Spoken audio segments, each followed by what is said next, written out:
Entonces, del 70 al 140, todos aquellos textos se empezaron a refundir.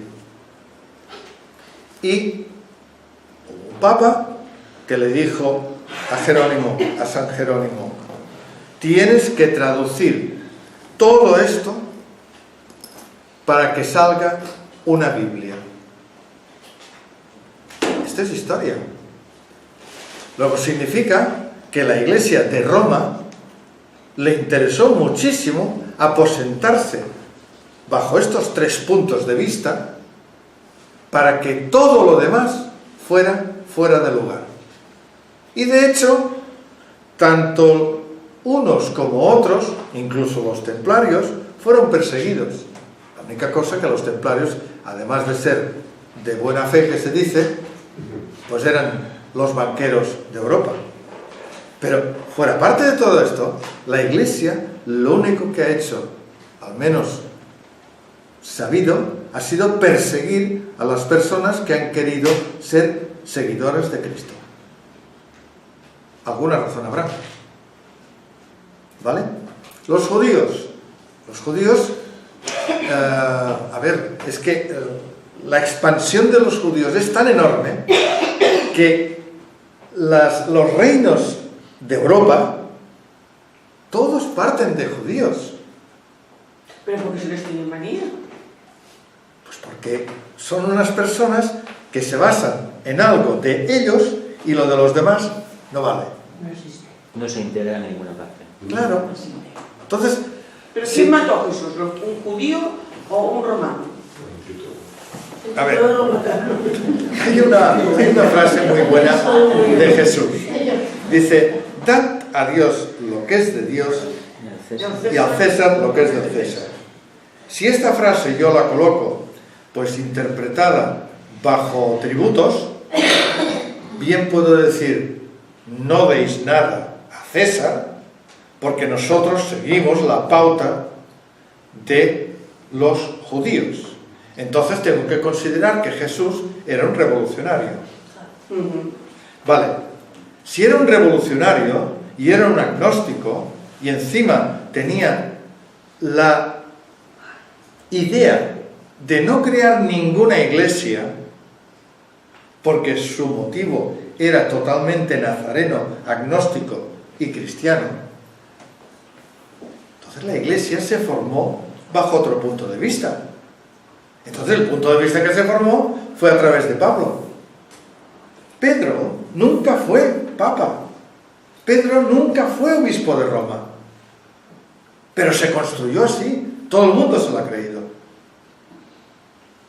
Ahora yo me remito a que la carta que escribió a Timoteo diciéndole Cristo, Jesús el Cristo, está en un lugar seguro sin manifestarlo, significaría algo. Que estaba con vida. Estaba con vida.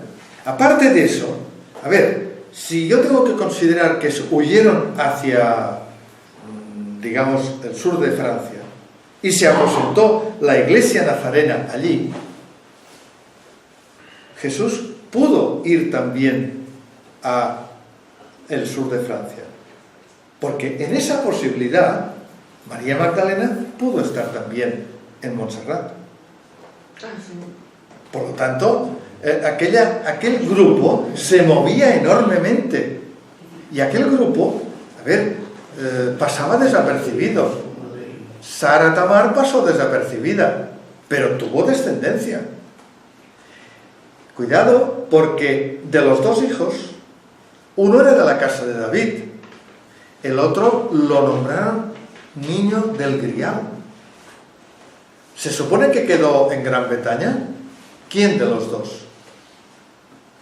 Porque precisamente la iglesia que José de Arimatea formó en Glastonbury fue a María Magdalena.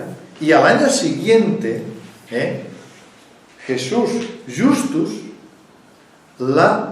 digámoslo así, la consagró. ¿Por qué? Porque era de la línea de David y había sido nombrado jefe de la línea de David. Por lo tanto, una persona no puede decir, venga, esta iglesia la pongo yo porque quiero. Y ojo, más todavía, de las líneas, una se fue hacia Escocia. Y los templarios fueron a refugiarse a Inglaterra y a Escocia. ¿Por qué? Porque tenían toda la reminiscencia de las líneas davídicas estas. Davídicas no imperiales. Y esto es muy importante, porque, claro, en el mismo momento en que hay descendencia, caray, del judío Maquir, también hay descendencia. Y son los condes de Races, legítimos herederos. Pero todavía no me has dicho quién mató a Jesús. Hombre, pues Si un romano, perdona, se me ha ido la hebra. Pero... si un romano o un judío. A ver, vamos a retroceder. En el año 33, todo el movimiento que había, supongamos que Jesús fuera de buena idea, no fuera un rebelde. ¿Y por qué necesitó 60 soldados para irle a prender? Si fuera de buena fe, ostras, con media docena de soldados lo pillan, ¿no? Primero. Segundo, va y lo ajusticia. ¿Quién lo ajusticia? ¿Por la ley romana o por la ley del Sanedrín? ¿Qué le dicen a Pilatos? Tú eres el que mandas de Roma. ¿Y Pilatos qué hace? Yo me lavo las manos, que esto es cosa vuestra. ¿Y qué hacen los del Sanedrín? Ejecutarlo por las leyes celotes. Por lo tanto, era un rebelde. Claro, mataron a los judíos. Vale, pero quien lo ajustició fueron los romanos. Porque los romanos tenían la pena de la cruz para colocar a sus rebeldes. Por lo tanto, como era un rebelde... Pero no permitían a los judíos crucificar a nadie, solo crucificaban ellos. Claro. Por eso Pilatos se desentía. Claro. Entonces, fíjate que lo colocan y lo crucifican. ¿De acuerdo? Venga, le dan en una esponja hiel y vinagre. Esto es historia. Sí. Y mandrágora.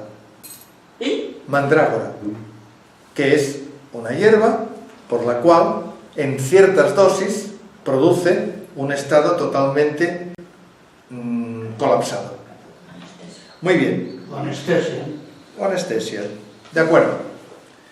Vamos a ver. Cuando uno muere en la cruz, ¿qué hacen los romanos? Pues romperle las piernas para acabarlo de matar, y después lo colocan en la fosa comuna. Ningún problema. ¿Por qué a Jesús no le rompieron las piernas? Pues estaba muerto. No estaba muerto. No iba a morir. Vamos a ver, la lanza. En la cruz. ¿Dónde se la clavaron la De lanza? costado, Aquí. para que salga la pleura. Si se la llegan a clavar aquí, perforan el corazón. Por lo tanto, aquí no hace nada. Solamente justificante. Señores, está muerto. Sí. ¿Vale? Entonces, inmediatamente, 4 horas que había pasado en la cruz, se lo bajan. No va a la fosa comuna. Hay un brebaje, o sea, un líquido, un elixir, que en aquella época lo tenían como una cosa que curaba todo. ¿Está la fórmula? Pues que yo sepa, no la he encontrado. Pero el elixir sí que habla de eso. De que... Sí, no, y se recuperó. Vamos a ver. ¿A quién se aparece primero? A María Magdalena. ¿Por qué?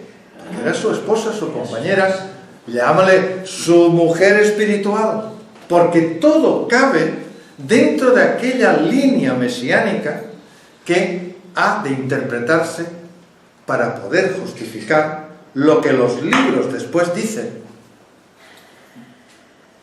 María Magdalena era de sangre real, era asmonea, de la tribu de Benjamín. tanto, se juntaron dos líneas reales. La de Jesús, María Magdalena, Rey de Reyes. ¿Cómo no quieres que lo ajusticie uno o lo ajusticie otro? Pero la Iglesia, a ver, ¿dónde están las descendencias? ¿Qué no ha sucedido en las descendencias que se han cargado? Iba a decir una cosa que no tengo que decir, pero bueno, se han cargado a todos. Fijaros, hay una descendencia del judío nazi, Dagoberto II, que se casó en René de Chateau, y pues se lo cargaron. Pero hubo un merovingio Levi, o sea, un sacerdote, que cogió a su hijo y se lo llevó. ¿Dónde se lo llevó? A René de Chateau. Y allí fue protegido. Después, cuando fue mayor, pues, oye, si tú tienes la línea, la quieres porque es tuya. Y evidentemente le ayudaron dos condes, uno de ellos el conde de Gotia, de ahí viene la Gotia mágica, Cataluña mágica. Por lo tanto, esto consta, y consta este muchachito como rey davídico Ursus.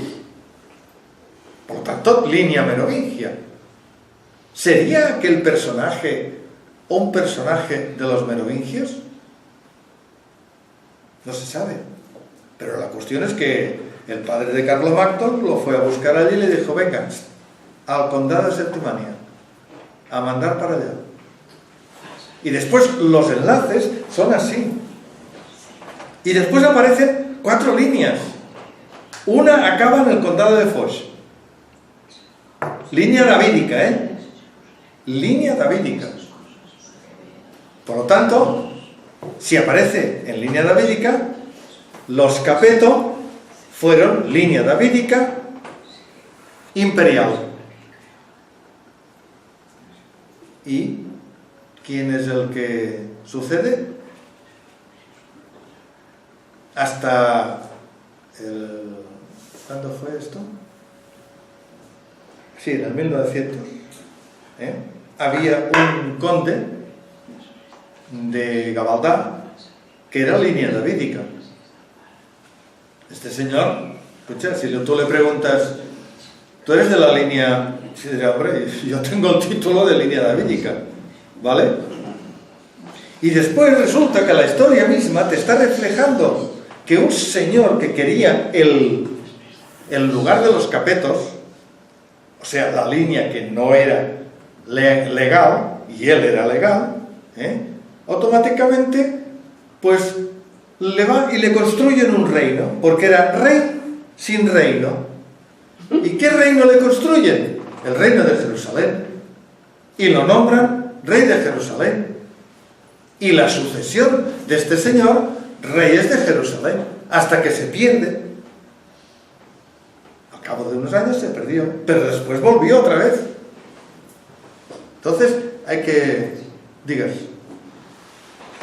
Sí, Jesús, bueno, hay indicios que no puede ser, pero desaparece, por decirlo de alguna manera, del panorama histórico y de todo, porque ya se comenta que María Magdalena y más familiares se marchan al sur de Francia. Sí.